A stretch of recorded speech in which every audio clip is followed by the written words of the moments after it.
vraiment commémoration à date à les 16 nalina tangi la bino le mort il faut fungwe la bino misu ba congolais toza contre muzete azaki congolais mais boyo ka danger o ti boki ba Kagame ba bimi ba lobi te grand qui voisa biso boyoka même Hitler azaki o azaki mais balman ba célébrer été parce qu'à Edman ba salaki Mouze Laurent Désiré Kabila on nous a invités jusqu'au sommet de l'État. Ils sont venus chez nous, ils ont goûté du miel, ils ne veulent plus partir. Talelo basaki basani babomie ngambo ba Rwandais oyemtaki nabo. Maréchal aloba elo moko. Alobi après moi ça sera le déluge, batu ba comprenait. Batu ba bengani Mobutu. Libérateur, libérateur, libérateur on pas ou mérité ba Rwandais bazongi sous à la tête. Donc infiltration na bisoto muza abina ba Rwandais, armée rwandaise s'est retirée parce qu'il y a qui na baron. On peut pas se voiler la face. Il a bien dit dans le vidéo, j'ai demandé à l'armée rwandaise de se retirer. Je vois mon ministre des Affaires étrangères faire sa valise, le chef d'état-major faire sa valise. Le ministre des Affaires étrangères dans Bizimakara, le loi Sakuna Rwanda. Chef d'état-major Kabarebe, le pas comment chef d'état-major kuna boki Kagame Auteko nommé. Bomoni danger mbokezaki. Bomoni place ba Rwandais ba kotelaki. Na Mouze Laurent Désiré Kabila. Mouze s'est racheté en retard. Yon bomona Kaloba n'est jamais trahi les courants. Mais batouana bazaba rancunier, bazaba ene ton esa no ba tout si bazo boma ba congolais. Tout ya lingara congolais te tout ya préféré en kata motema ba ninga ba senga nzambe limisanga ya zoloba. Congolais za ennemi na yo. Ale yo vandi ba ene zanga tina panake bango bazo yebisa na bana ba oke ba congolais bazabi ennemi na biso. Biso peto bana koyesa bana biso bonke ba bomi biso lelo génocide bantu to tombola yango to chama kelele boyo kanatangi la na français. Date le 16 janvier batu baso commémorer liwa ya Mouze Laurent Désiré Kabila qui était un Congolais mais accompagné avec les Rwandais. Mouza eba kiteke ba Rwandais bakubalukela kae bakubalukela mboka ne ndebo moni ekuluso Mukwantombola lati andimi bo potae po longola kaka ngambu muzatika ya koyana ba Rwandais to babomi Mouze kanamba kotisi bomi piku bazoko bomaka bandiro na biso na ese bazoko remplacer kana batuti ton bazo esa bino bovani bat ba bunde ya mabele o baluba o bakasai merci na bino baluba po bolakisi ke bino boteka mabele te boyo kana zotanga. Le peuple a compris. Laurent Désiré Kabila entre mythe national et vérité historique. Il existe deux lectures profondément différentes du personnage de Laurent Désiré Kabila. D'un côté, un mythe national construit autour du récit de la libération, d'une figure érigée en héros fondateur, sacralisée par l'émotion, la mémoire sélective et les discours politiques. De l'autre côté, une vérité historique fondée sur les faits documentés,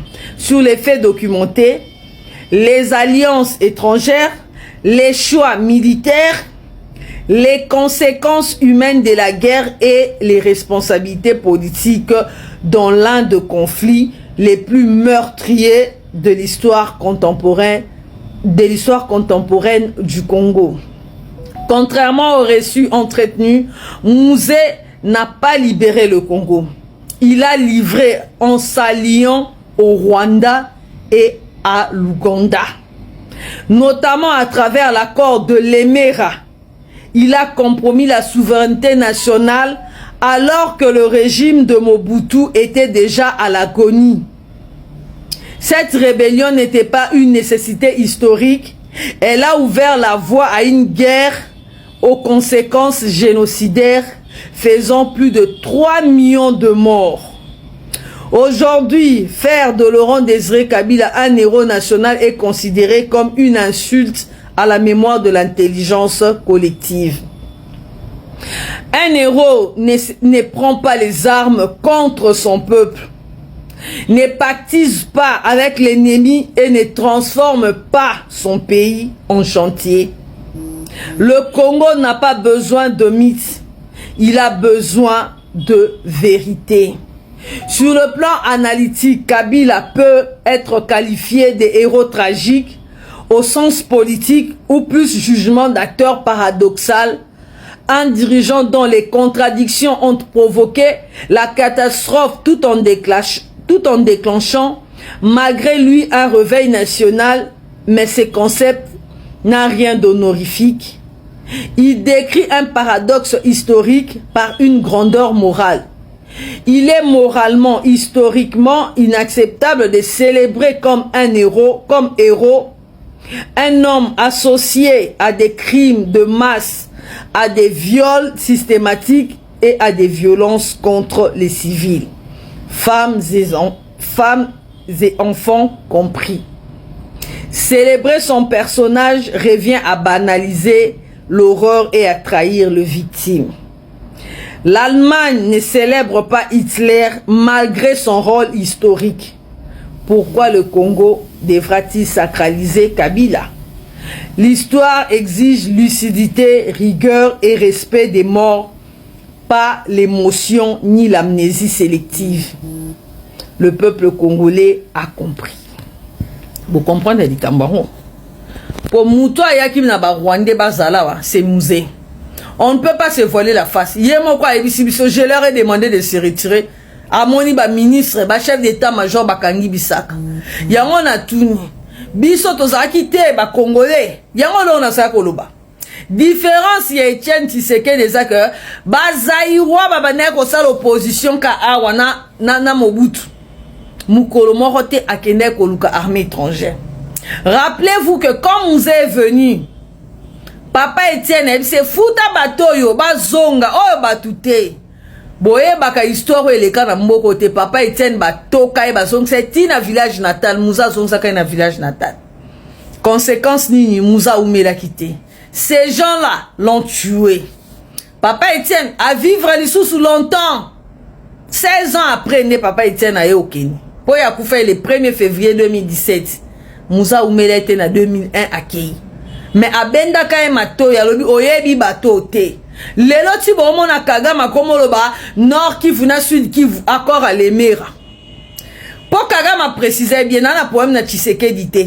Siko bomoni lelo moi maibe o bobanda ko finga. Batu ba bundela mabele bino bosaka ba distraction ba luba. Be ba luba mba fungoli biso misuso tola isi misu mabele kokende. Bino boki Kagame ti bibo e toboki alobi bon na lo bakali kambao. A cause Sabino ba FDLR, Aluka ba FDLR, a créé kutu ba FDLR a lokuta. Nzoka so bokani ba FDLR bo tindelie a réarmer ba on ba zongi supo ba boma, ba civil ba kufa. Tant Mouza banda kokota na Congo, era na kuta internet, ça te boye ba nous so comme ba kufa. Boyebi combien de Congolais ba kufa. Peuple congolais, tout le monde a sentiment.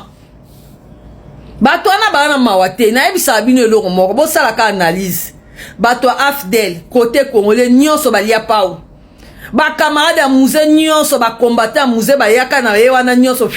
Ba masaswe, ba papa la biso ba yoroda. Mais bango, James Kabare bazati lelo. Ba Roubero, bato ana nyonso, basati lelo. Mais yo vandeli en. Ba lobate ya.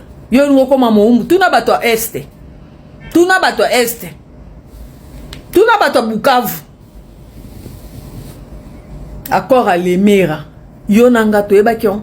Tant Mouzaza o signé biso toyebaki. Ba esa peuple congolais.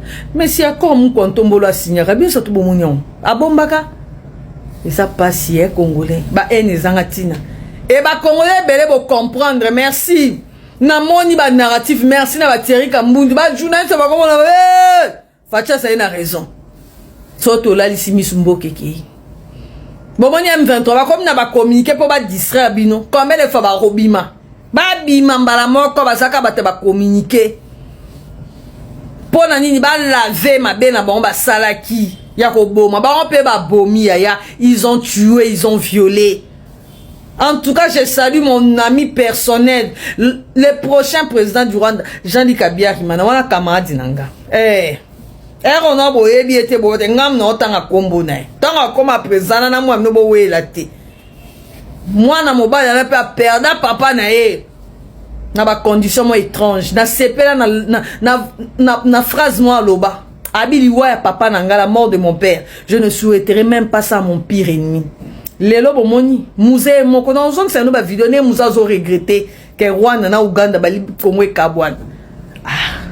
Merci.